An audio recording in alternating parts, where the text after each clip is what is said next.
Welcome, fans, to the 45th edition of Changeover Chat, presented by Sportmaster Sports Surfaces. I'm your host, Randy Master. Our guest today has been involved in the sport of tennis for his entire career. He played 4 years on the men's tennis team at the University of Portland. His business career has included executive-level positions at Nike, Amer Sports, and he was the president of Wilson Sporting Goods.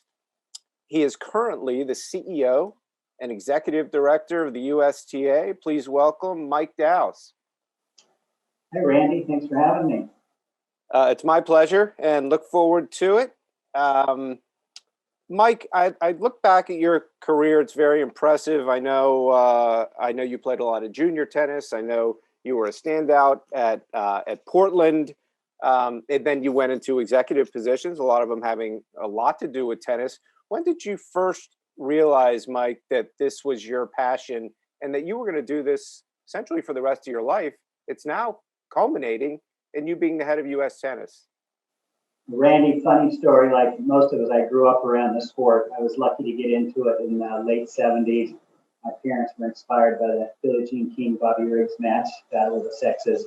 So I started and ended up, as you said, playing junior tennis and led to college tennis.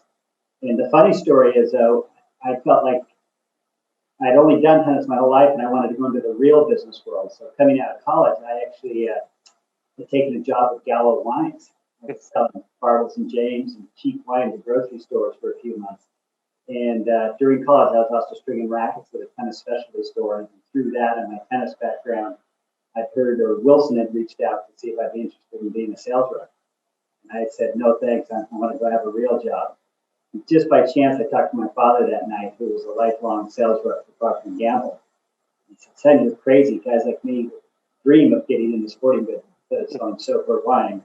Why don't you call Wilson back and tell him you'd love to interview? So luckily I did, and I ended up getting hired as an entry-level sales rep in Oregon, Washington.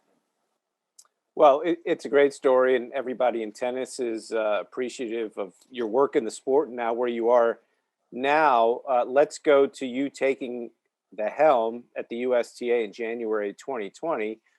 This just in, 2020 wasn't exactly the greatest year we've ever had in the United States and on this planet. So Mike, you had some extremely difficult decisions to make relative to restructuring, and you had to lay off a lot of people, which I know for any CEO is probably the worst thing that you can have to do. A lot of people are, you're probably friends with a lot of these folks.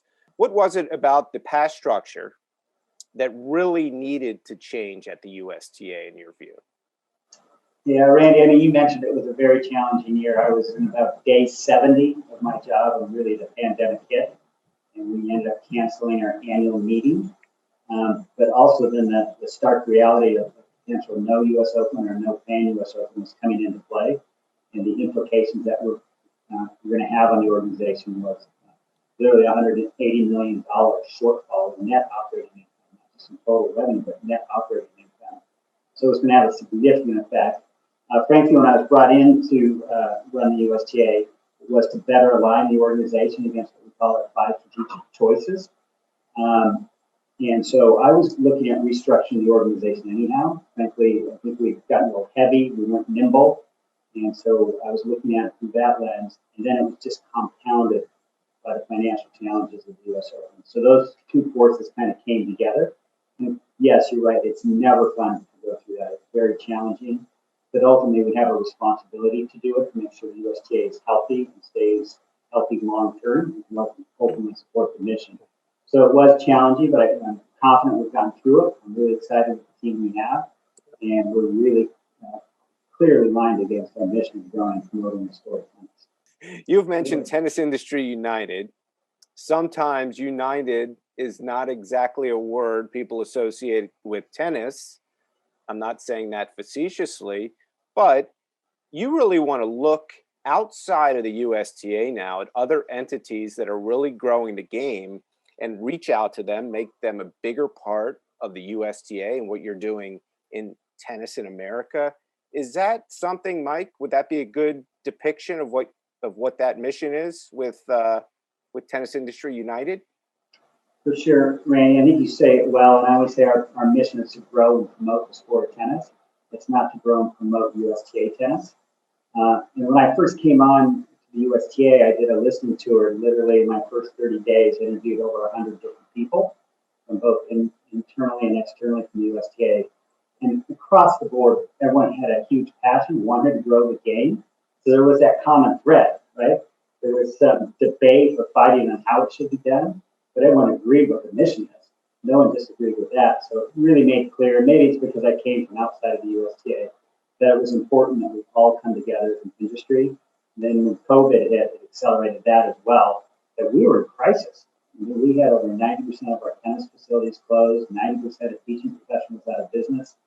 So that really ignited a fire under us to quickly get the industry together and say, how can we help? Yeah. And it started out with information, right? Providing how do people get loans, how do we make our facilities safe to play, and how do we lobby local governments to allow tennis facilities to open. So we knew collectively we'd be better at that doing it together as opposed to individually. And then on top of that, we took some USTA funds upwards of $10 million, and we channeled them towards helping these pros pay for their certifications, and then help giving grants to facilities that help them through the hard times. Yeah. I'd like to say it really worked out, and TIU was formed as a result of that, and I'm really looking forward to working with TIU going forward on other initiatives. Yeah, well, that's admirable. It's something that I think everyone would agree the USDA has needed to do more of over the years, and I'm glad you've taken the reins on that. Changing gears a little bit, something, and I've been, Mike, in the sport my entire career in various positions in the media world, at Tennis Channel and ESPN, et cetera. There's always been, whether it's a rumor or it's truth or maybe somewhere in between, that the community tennis divisions and pro tennis divisions have not always seen eye to eye. And I've always just thought of it, and I've always looked at it kind of from a general sense. Okay, well, pro tennis is pro tennis. They're trying to bring professional tennis tournaments into the United States and grow the game by having kids at the events, and they say, hey, mom, dad, I want to be like Serena. I want to be like Rafa. I think the other side of it is, well, if you don't grow community tennis at the grassroots level and you don't put a lot of money into that, then there are no fans that are going to want to go see the pro event. So that's my take on it. I'm sure it's probably more complicated, but am I close there? No, I think you're spot on that the two need to be really closely aligned. I would say that the rumor you speak to wasn't a philosophical difference. It was just, as we mentioned earlier, we had a lot of layers in the organization and the structure.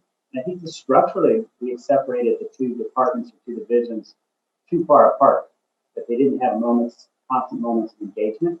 And I think through our smaller, leaner organization, we have that team sitting at the same table now when we're having strategic discussions.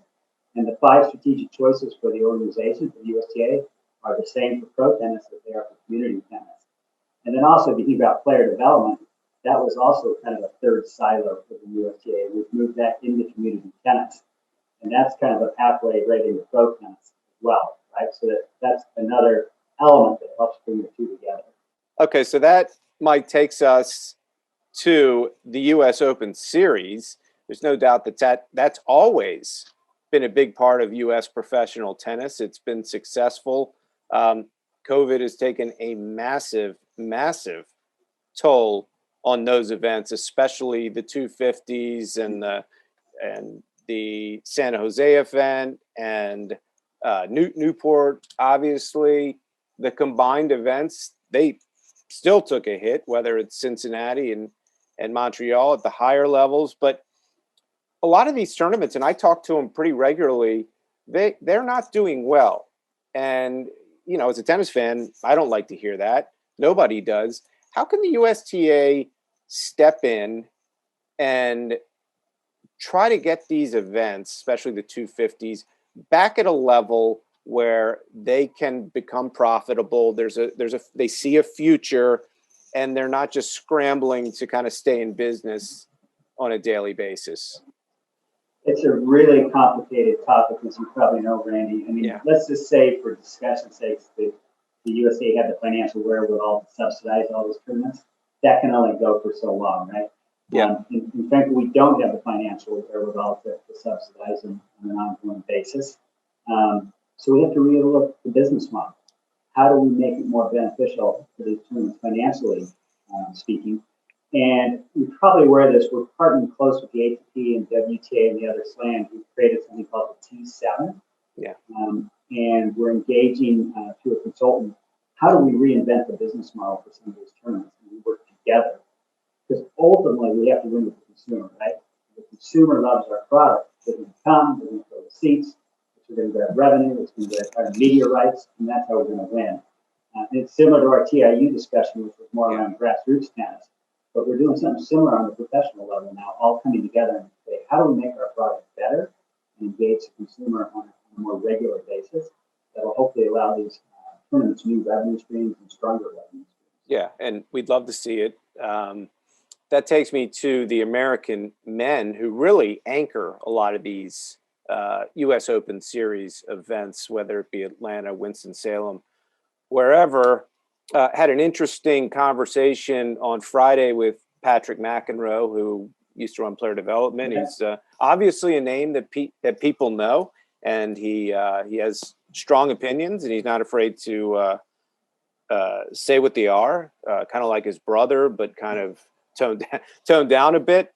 But we were just having a conversation about, okay, Taylor Fritz, he's the number 27 seed in Australia, the only seed on the men's side. Andy Roddick, last player to win a U.S. player to win a Grand Slam at the U.S. Open in 2003. Patrick kind of broke it down. Okay, why is this and what can we do about it? First, Mike, is it something that you wake up thinking about every day? The women are fine right now. They're doing great. Right. But is it something your team and Martin Blackman and everybody involved in developing young players, is it frustrating, or do you kind of just go in there every day and say, we're going to change this?